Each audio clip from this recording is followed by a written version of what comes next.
Boa noite, irmãos, que a paz de Deus esteja conosco sempre. O que nós mais precisamos nessa transição planetária que nós estamos começando e que muitos de nós questionam por que em vez de melhorar, piora. Mas é sempre assim. Nós sempre temos uma participação que nos leva às alturas ou às profundezas e de repente a gente consegue entender o que está se passando conosco e através desse entendimento nós começamos a ter um raciocínio mais puro, mais leve e nós conseguimos envolver a nós e aos outros que estão conosco para mudarmos alguma coisa, que é o que está acontecendo agora com as mudanças que a gente está começando a passar nesse milênio. Mas, como disse nossa irmã, o capítulo 31 do livro Caminho, Verdade e Vida, que é o nosso estudo de hoje, ele trata das coisas mínimas, pequenininhas, corriqueiras. E nas palavras de Jesus, escritas por Lucas, ele disse assim: pois se nem ainda podeis fazer as coisas mínimas, por que estáis ansiosos pelas outras? E nós vamos e venhamos. Jesus, que nós chamamos de mestre, era um mestre em coisas mínimas, em atenções, em proposições que faziam com que as pessoas se sentissem realmente amparadas. E nós temos que visualizar naquela época em que Jesus estava aqui conosco. 99% das pessoas que ali habitavam não sabiam ler ou escrever, porque ler e escrever era um direito só dos sacerdotes, dos reis, dos escrivães, aquele pessoal que controlava o povo. E ele tinha que conversar exatamente com aqueles que não tinham a mínima noção do estudo, da compreensão acadêmica da vida trazida por outras pessoas através da palavra escrita. E nós vamos nos transportando durante o tempo e vamos vendo que tudo que nos envolve, e aqui já foi falado várias vezes, evolui de coisas bem pequenininhas. Nosso universo, por exemplo, o nosso universo era um grão de areia no espaço sideral que de repente expandiu de uma forma tão forte que criou tudo isso que a gente vê aqui: sóis, estrelas, planetas, satélites e por aí vai. Nós estudamos e aprendemos através da ciência que, reduzindo qualquer corpo, qualquer coisa que exista na natureza, nós chegamos numa proporção mínima dela: o átomo, os nêutrons, os prótons, e cada vez menores. Então as coisas pequenininhas são a essência da vida. Como é que se enche um caminhão de areia? Com grãos de areia. Se você pegar um grão de areia, ele só lhe incomoda sobre a pele. Mas se um caminhão de areia desabar sobre você, você morre. E aquela montanha de areia é uma junção de milhões e milhões e milhões de grãos de areia, muito pequenininho. Então, poucos de nós, poucas pessoas percebem a importância da boa execução das coisas mínimas. E essas coisas nos preparam para aquelas que são grandiosas. Uma das grandes derrotas do ser humano em alguns momentos é exatamente isso. Ele sonha com coisas tão grandes, tão imponentes, com o poder, com a superioridade sobre os outros, mas ele não se preocupa exatamente em saber como é que ele tem que chegar lá. E ele chega por maneiras escusas, por propostas inusitadas, por mentiras. E quando ele chega no topo, que ele está no auge, que ele acha que chegou ao topo, dezenas de outros que agem como ele vão buscar derrubá-lo de alguma forma para assumir o seu posto. E ele, por não ter preparo, por não ter o conhecimento básico das coisas que trazem e minimizam tudo que está em volta dele, ele acaba caindo. E assim vai funcionando todo o ensinamento do Cristo. Nós espíritas, quando começamos a achar que somos os bons, eu sou médium, eu escrevo, eu incorporo, eu vejo, eu sinto a presença dos espíritos, eu ouço, e começa a se vangloriar, ele está abrindo. Não é uma janela, é uma porta, é um portão que cabe um caminhão de obsessores. É a mesma situação, tanto na parte física quanto na parte espiritual. O ser humano se envolve tanto com as suas necessidades físicas que relega as primordiais, as básicas, as que formam todo o alicerce da vida. Se nós formos pesquisar, e não precise ir muito longe, no próprio capítulo do 31 do Caminho, Verdade e Vida, nós vemos lá uns exemplos que são citados, como por exemplo, um prêmio Nobel, alguém que é altamente capacitado intelectualmente, ele ganha um prêmio Nobel, seja o que seja. Mas para chegar ali, ele passou pelo sendo alfabetizado. Ele aprendeu as letras, aprendeu os números, aprendeu ciências, aprendeu história, aprendeu geografia. E ele foi somando tudo isso até chegar na grande vitória de ganhar um prêmio dessa grande. Nós temos, aqui no Brasil, nós temos exemplos maravilhosos de jovens que são especialistas em matemática. E juro que não é meu forte. Eu não consigo passar do 2 mais 2 e contas básicas. Mas existem rapazes e moças aqui no país que concorrem em Olimpíadas de Matemática. Eles vieram desde o jardim de infância, aprendendo o básico. E hoje eles conversam matemática com crianças e jovens de outros países.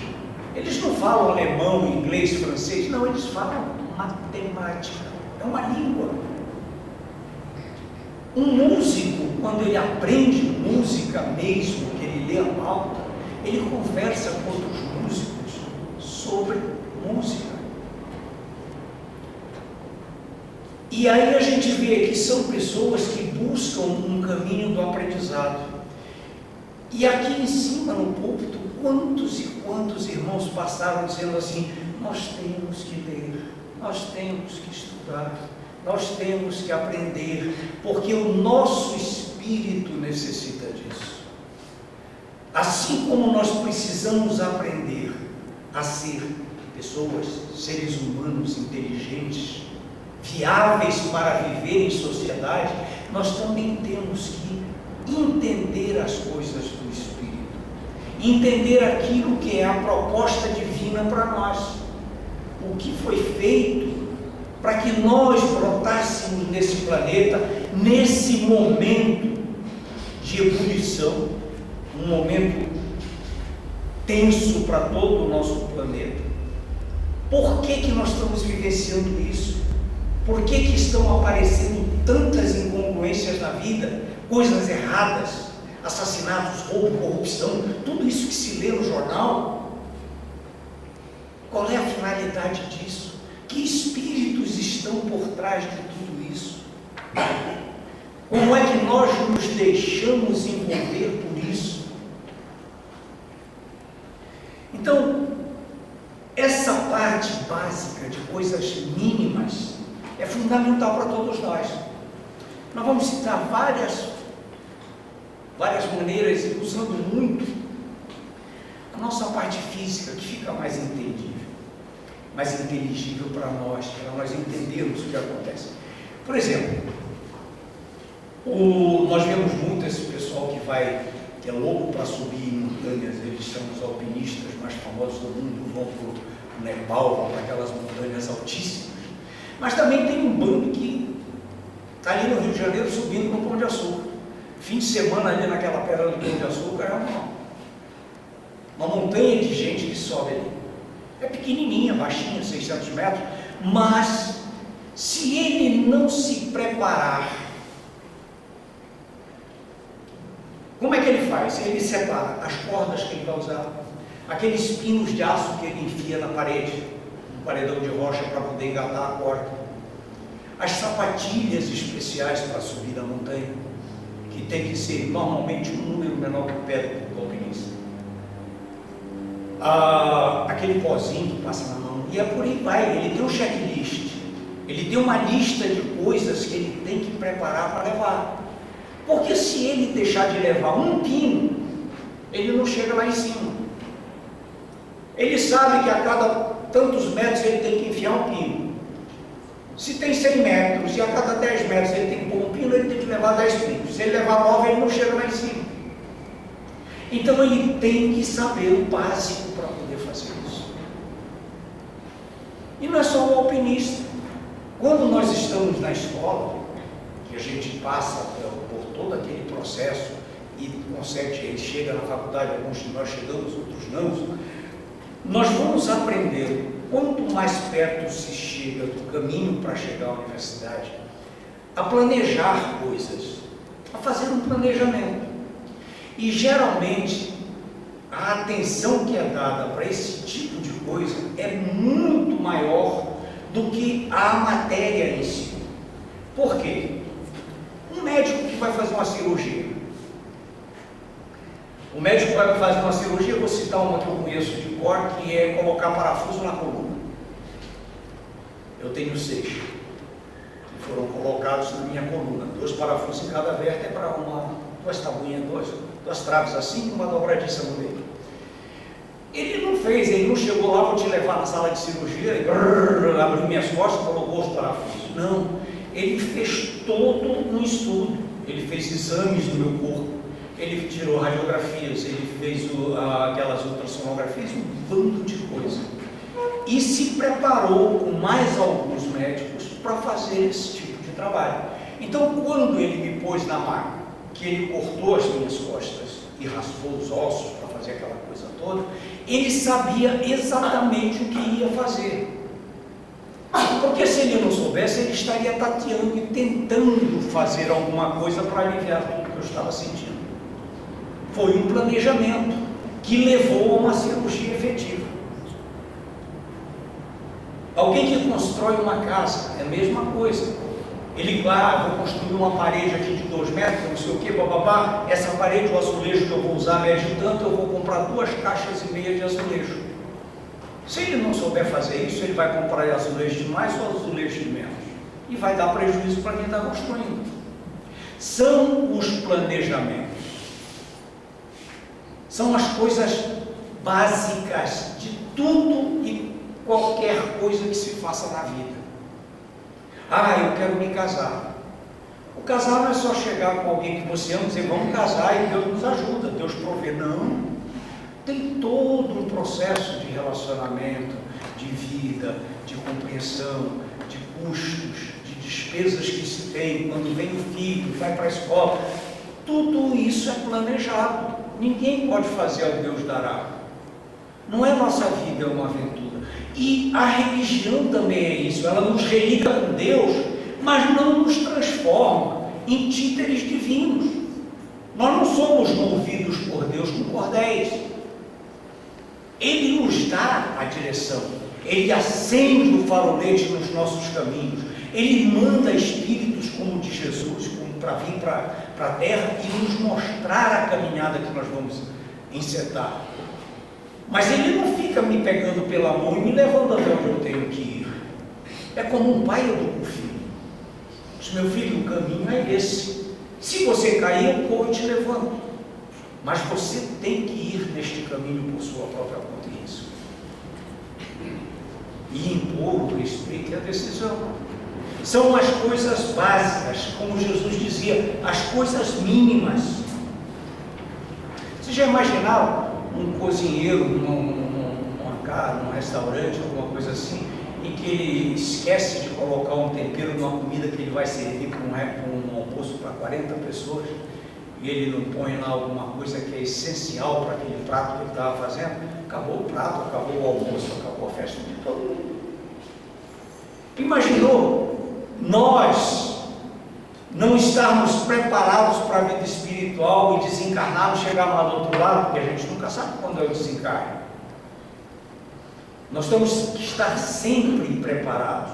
O nosso projeto de vida espiritual tem que estar no nosso bolso e tem que ser revisto a cada dia. Eu tenho que puxar a minha estrutura, aquilo que eu espero de mim mesmo espiritualmente, e procurar refazê-la a cada dia que eu vivo, porque o Espiritismo também nos mostra isso. A nossa vida é dinâmica. Nós temos que revisar tudo aquilo que fazemos dia a dia. Nós já recebemos essas informações de espíritos belíssimos que nos disseram isso. Eu tenho que rever tudo aquilo que eu fiz num dia para me programar para o outro. Porque como existe um dinamismo em tudo, existem mudanças, existem diferenciais em pequenas coisas que eu preciso mudar. Hoje eu não consegui me segurar e acabei brigando com um amigo. Um colega de trabalho, eu respondi burro para ele. O que é que eu tenho que fazer? Não, amanhã eu tenho que pedir desculpas. Eu tenho que reverter isso de uma forma que ele se sinta bem comigo e eu fique bem comigo. E eu o magoei. Então eu tenho que amanhã mudar a minha rotina de vida e partir para um relacionamento que traga um amparo mútuo. Porque é o que nós precisamos. Nós não somos sozinhos. Nós não viemos para esse mundo para viver sós. Nós viemos para viver em companhia um dos outros. Nós somos seres criados por Deus para viver em conjunto. Por quê? Porque nós precisamos do amparo um do outro. Nós não conseguimos andar sozinhos. E se eu não aprender que o outro é diferente de mim, eu vou querer impor as minhas ideias. Se o outro não entender que eu sou diferente dele, ele vai querer impor as suas ideias a mim. E isso vai criar atrito, vai criar faíscas, mal-estar. Então nós temos que chegar num acordo, para que ele tenha as ideias dele, eu tenha as minhas ideias, e nós as usemos para o bem comum, para o nosso bem e o bem daqueles que estão conosco. Nós passamos muito esse tipo de aperto no emprego, na família, em todos os lugares, porque são irmãos nossos, como eu falei logo no começo, que buscam galgar o poder, mas não estão preparados. Eles não vieram aprendendo o básico, eles não aprenderam a dizer por favor, muito obrigado, me desculpe, com licença, mas dizendo com sentimento. São palavras muito simples e corriqueiras, mas que muita gente diz, mas não sente aquilo que está dizendo. Diz porque é socialmente viável dizer. E nós temos que dizer isso sentindo, assim como a gente diz te amo para a nossa esposa, para o esposo, para o filho, para o neto. Você abraça e diz eu te amo. É um sentimento que brota lá de dentro. Eu tenho que dizer desculpe para alguém que eu magoei com o sentimento, sentindo que eu errei, sentindo que eu preciso que ele me desculpe. Porque se ele não me desculpar, eu não estou ligado a Deus novamente. Ele pode nem falar comigo depois, mas eu preciso que ele dê o de acordo com aquela desculpa que eu estou pedindo. São essas básicas, as coisas básicas, que fazem com que a gente cresça. Nós não vamos longe. Exemplos. A gente fala muito, ouve muito, lê muito sobre a vida de espíritos maravilhosos. Chico Xavier, Madre Teresa de Calcutá, Francisco de Assis. Nenhum deles tinha conforto, luxo, fartura. Não, todos eles estavam na simplicidade absoluta da coisa. A Madre Teresa de Calcutá, inclusive, ela dormia numa cadeira. Mas não era também por falta de cama, não. É porque ela tinha um problema sério de coluna, mas a cadeira era uma arma fantástica para ela conseguir cama para os pobres dela. Porque todo mundo que tinha dinheiro, que ia lá e havia dormido naquela cadeira, dizia assim: eu vou mandar uma cama para a senhora. E mandava a cama, ela dizia: mais uma cama para o paralítico que eu vou dar, para alguém que está passando fome, para alguém que está na rua sem dormir. Então, com isso, ela angariou milhares de camas, porque todo mundo tinha pena dela e mandava a cama. Mas ela se sentia muito bem naquela cadeira, e se doía, ela usava a dor como refúgio para a oração. E isso aumentava mais ainda a força daquele ser deste tamanho, pequenininha, enrugadinha, fininha, magrinha, e que salvou tantas pessoas da miséria, da dor e da doença. Alguém já viu um santo gordo, forte, malhado? Ninguém. Não existe. Por quê? Porque eles não estão preocupados com a vida terrena. Eles estão preocupados com a vida espiritual. Mas eles se preocupam em amparar aqueles que estão sofrendo na vida terrena, cumprindo uma caminhada que nos foi mostrada por Cristo, que depois se renovou com o Espiritismo, com o Espírito de verdade, que brotou novamente o Evangelho em nós. É uma sequência. Veio Jesus, depois Francisco de Assis, depois Kardec. É uma sequência de espíritos que nos trouxeram a essência do amor, do perdão, da compreensão, da junção dos seres humanos, dos seres vivos que estão na natureza. Todos nós fazemos parte disso. Todos nós somos criados da mesma maneira. Não existe diferença. E precisamos nos compor com isso. Precisamos nos envolver cada vez mais com isso. Um entendimento também de coisas básicas. Eu vou fazer uma pausa só para contar umas coisas que acontecem. E melhores exemplos são aqueles que acontecem conosco. Eu gosto de jogar um joguinho japonês chamado Sudoku. É uma mania. Eu jogo isso já tem uns 20 anos. São os números, é um quadrado grande com mais 9 quadradinhos pequenos. Dentro desses quadradinhos a gente escreve números de 1 a 9. E dentro do quadradão, 9 quadradinhos que vai tudo de 1 a 9. Mas não pode repetir o número dentro do quadrado, na linha horizontal e na linha vertical. Não é fácil como parece. E aí eu comecei a brincar com isso, já tem uns 20 anos, e quando eu comecei, eu escrevia os números que faltavam na lateral do livrinho, virava uma lambança. Eu levava em média 15 a 20 dias para resolver um problema. Mas aquilo foi empolgando, eu gosto desses dilemas assim, eu gosto a mente da gente fica ágil, fica boa, e eu fui buscando aprimorar a coisa por minha própria conta. Eu ia aprendendo por erro e acerto, a gente vai fazendo de outra forma. Aí eu descobri que se eu escrevesse os números que faltavam dentro dos quadradinhos, melhorava para mim, porque ficava mais fácil de eu enxergar aqueles números. Com isso eu comecei a resolver os problemas com 5, 6 dias.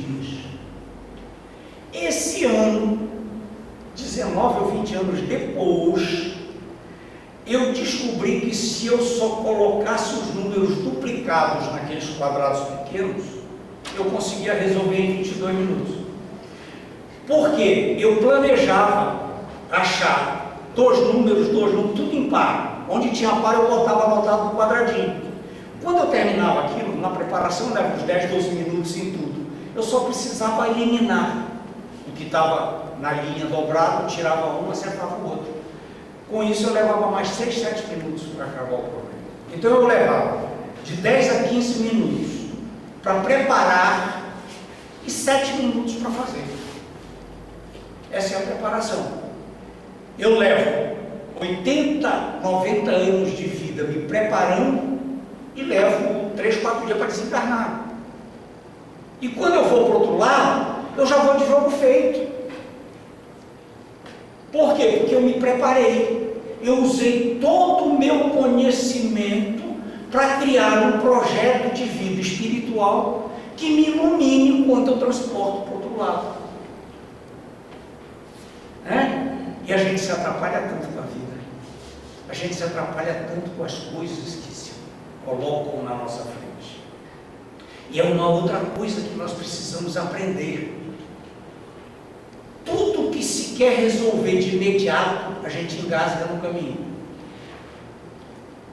O imediatismo, a vontade de resolver, provoca distorções naquilo que a gente está processando. Porque aí a gente erra. Por exemplo, se eu quiser processar aqueles cálculos do joguinho, do sudoku, em 6 minutos para depois fazer mais rápido, eu vou errar. Eu vou colocar um número no quadradinho errado. Eu vou colocar um número no quadradinho que não deve ter número. A mesma coisa na vida. Se eu quero que tudo se resolva muito rapidamente, eu vou acabar fazendo coisas erradas que vão aumentar mais ainda o meu trabalho. O tempo, a calma, o relaxamento produz em nós um efeito que facilita a absorção de energias que nos trazem o caminho que se deve percorrer. Vai acabar com minha dor, com meu sofrimento? Não vai. Não é varinha mágica. Mas vai facilitar a solução de muitas coisas que poderiam atravancar muito a nossa existência. É como, por exemplo, você vai compor uma música. Digamos que a gente sabe fazer música, vamos compor uma música bonita, a gente está envolvido com aquilo, mas quer compor uma música de manhã para de noite. E nesse meio do caminho, música é igual a matemática, igualzinho. Ela tem uma sequência numérica igual de matemática. E se você errar no meio do caminho, não vai sair direito. Aí você tem que fazer uma sequência de notas, eu não sei como se escreve música, mas é uma sequência de notas, toda num tom diferente, que fazem uma junção e vai sair aquele negócio bonito. E nesse meio do caminho eu distorço uma das notas. Eu coloco uma nota errada. Por quê? Porque eu estou com pressa. E eu, sem querer, em vez de escrever a nota na pauta na quinta linha, eu escrevo na terceira. Pronto. Acabou com a música. Uma nota. A música tem mais de 600 notas. Nessa só uma nota acabou com a música. Na nossa vida também. Na vida do espírito também. Eu estou seguindo o meu caminho, eu tenho um percalço. Se eu distorcer a caminhada, eu vou aumentar o meu trajeto. Tem uma figura que se faz muito, já se usou muito, que é o rio. Um rio vem descendo no seu leito, forte, bonito, e aí uma pedra cai num paredão bem no meio, enorme, toneladas e toneladas de rocha. O que é que o rio faz? Ele fica batendo na pedra para ver se derruba? Não, ele dá a volta, ele cerca a pedra, ele continua o caminho na frente. Ele se torna maleável, ele muda a ele. E nós sempre tentamos mudar aos outros. Nós queremos que os outros se adaptem àquilo que a gente quer, quando somos nós que devemos nos adaptar às coisas. Eu tenho que entender isso. No dia que eu perceber o alcance que nos leva, que nos projeta, eu mudar, conforme a doutrina espírita é fantástica nisso. Por quê? Porque além de nos ensinar todos os caminhos do espírito, também nos ensina os caminhos da sociedade, da vida social. São livros que nós estamos estudando aqui. Todos esses livros nos mostram o comportamento humano, o relacionamento que nós devemos ter. Não é jogo de cintura, não é fingir que está fazendo porque o outro vai se sentir bem e você vai acabar ganhando, não é isso. É aprender a fazer porque é a essência da vida. O respeito, o amor, o carinho, a compreensão, a evolução de cada um de nós dentro do seu termo.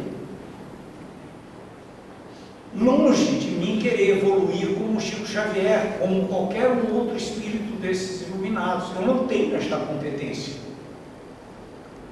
Eu ainda vou passar um bocado de tempo indo e vindo.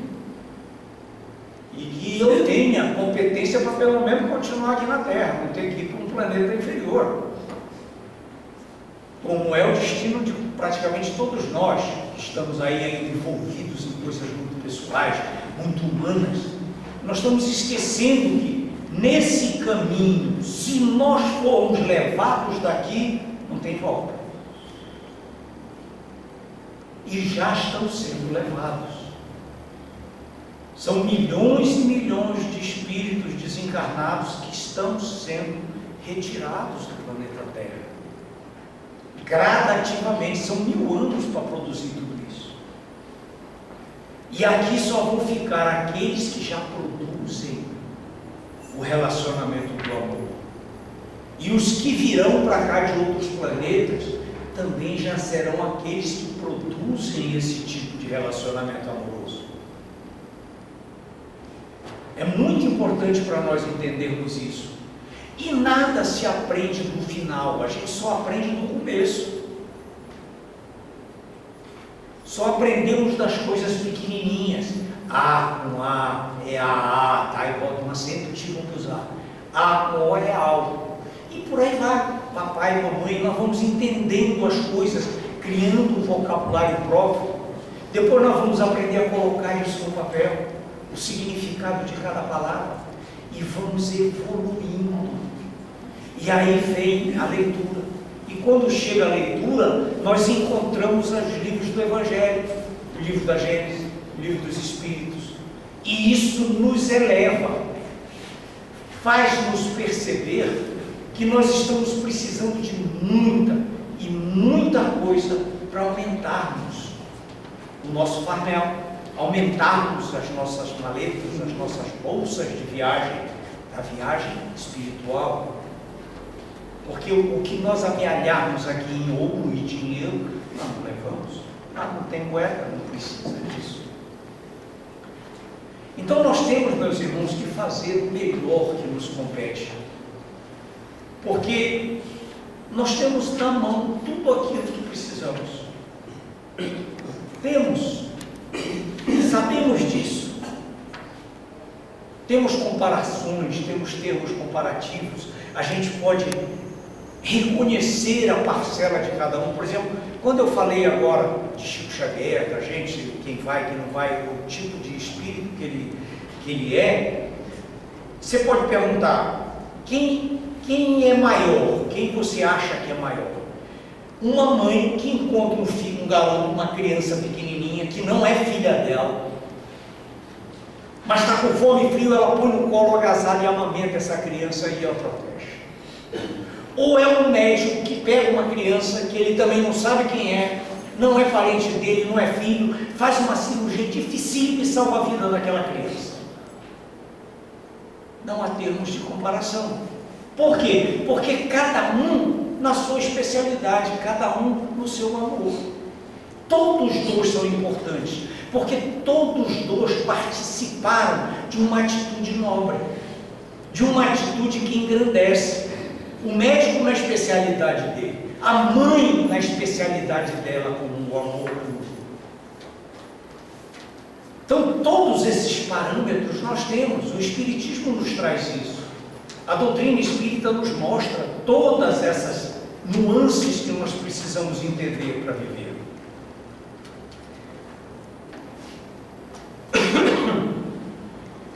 Outro dia, nós estávamos conversando com minhas netas, eu não lembro se foi minha neta ou foi minha neta, e estavam comentando sobre o trabalho que os lixeiros fazem.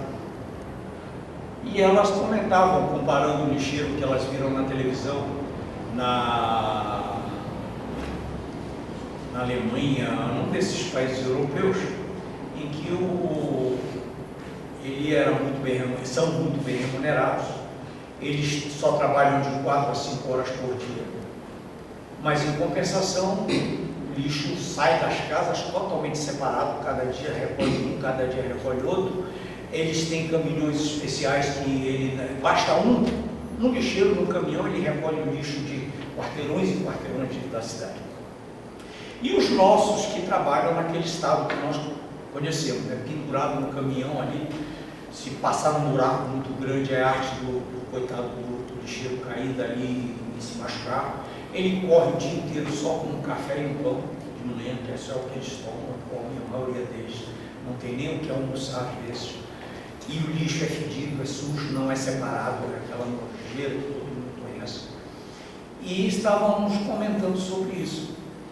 Se o papel de um ser humano é fazer esse tipo de trabalho. Aí nós posicionamos da seguinte forma: existe um processo evolutivo não só do ser humano, mas da sociedade em que ele vive. Todos nós que habitamos nesse planeta estamos em franco processo evolutivo, tanto pessoalmente quanto socialmente. O Brasil ainda tem uma engatinhada aí, agora que nós estamos começando a tentar levantar e ficar em pé igual uma criança. Outros países já passaram por esse processo, há muitos anos atrás. Então, esse processo evolutivo faz parte de tudo aquilo que a sociedade tem e produz para aqueles que fazem parte dela. E o lixeiro é parte integrante da sociedade. Então, ele é uma parte que faz um papel importantíssimo, porque ele, fazendo bem o trabalho dele, ele está evitando a proliferação de doenças, a proliferação de pestes como ratos, roedores que transmitem doença, e por aí vai, barata, rato, ajudando a manter o local onde ele habita e as pessoas habitam de uma forma mais limpa. Então, esse processo evolutivo é que tem que brotar no coração de cada um de nós. Porque se aquele homem recolhe o lixo que eu produzo, as minhas sujeiras, eu não tenho por que jogá-las num saco plástico que vai rasgar, num saco plástico aberto. Eu tenho sim que fechá-la em 2, 3 sacos plásticos, para que ele, ao pôr a mão, não se suje com a minha sujeira. Se eu quebro um vidro na minha casa, eu tenho que enrolar esse vidro em papel, em jornal, e colocar num saco protegido e fechar mais ainda. Porque se eu ponho num saco de supermercado e jogo no lixo, o lixeiro, ao meter a mão para pegar o saco, ele pode se cortar. Porque os nossos lixeiros não usam luvas. Não sei se vocês perceberam isso. Ele não tem aquela luva de couro que protege. Então ele vai se cortar com o vidro que eu quebrei. E ele pode ter tétano, porque ele está trabalhando no lixo. Ele pode ter uma doença que o leva a desencarne em sofrimento. Então o nosso papel social, que também é mostrado nos livros sobre higiene, é justamente para isso. Não sou eu que, eu vou tomar banho e ficar limpo, chegou. Tudo bem, todos nós temos que fazer isso, mas nós temos que prover a limpeza do ambiente em que todos nós vivemos. Quando se fala em preservar a natureza, não é só a natureza que está nas matas, os animais, as árvores, as flores, o que seja. Também é a natureza real em que nós habitamos, que muitos chamam de selva de pedra, porque nós vivemos numa cidades em que a pedra é absoluta, o concreto é absoluto, mas nós temos que preservar aquilo. Se eu vou caminhando, anteontem, eu estava no trânsito, o carro da minha frente, alguém comeu alguma coisa dentro do carro, ele não jogou pela janela assim, ele levantou a mão, soltou o teto do carro e deixou que o vento levasse em cima do meu carro. Uma casca de uma fruta, alguma coisa assim. Esse aí está precisando aprender um bocado de coisa. Principalmente o respeito e o carinho pelos outros que habitam com ele. Ou será que a casa onde ele mora é suja, com casca de banana, de maçã, de laranja, o que seja, espalhada pelo chão? E aí, essa sujeira reflete a sujeira espiritual que a pessoa tem, porque ele não tem nenhum respeito por nada, ele não aprendeu nada. Jesus veio, morreu, sofreu, ensinou, depois veio Francisco de Assis, depois veio Kardec, um monte de gente nos ensinando, mostrando o caminho, e nós não aprendemos, nós continuamos fazendo a mesma coisa. Chove, minha casa inundou, mas quem jogou as garrafas PET no esgoto? Quem jogou cabo de vassoura na rua? Quem jogou sofá velho na rua? Quem fez tanta coisa desse tipo? Nós mesmos fazemos, meus irmãos. E depois nós vamos ficar no desespero porque a casa foi para o fundo d'água? Nós provocamos aquilo. É como se eu estivesse num barco no meio do oceano. Deixa eu fazer um furo aqui embaixo para ver o que é que acontece. A água entra, o barco afunda. É isso que nós estamos produzindo em nós. As coisas mínimas que nós devemos fazer são isso, é o respeito. E se eu aprender a respeitar a minha família, meus filhos, meus netos, as pessoas que habitam comigo, eu aprendo a respeitar o meu vizinho, eu aprendo a respeitar o meu colega de trabalho, eu aprendo a respeitar o mundo.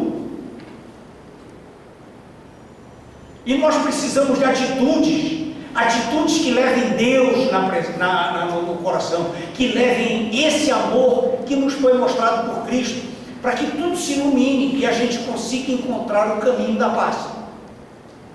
Que Deus esteja conosco.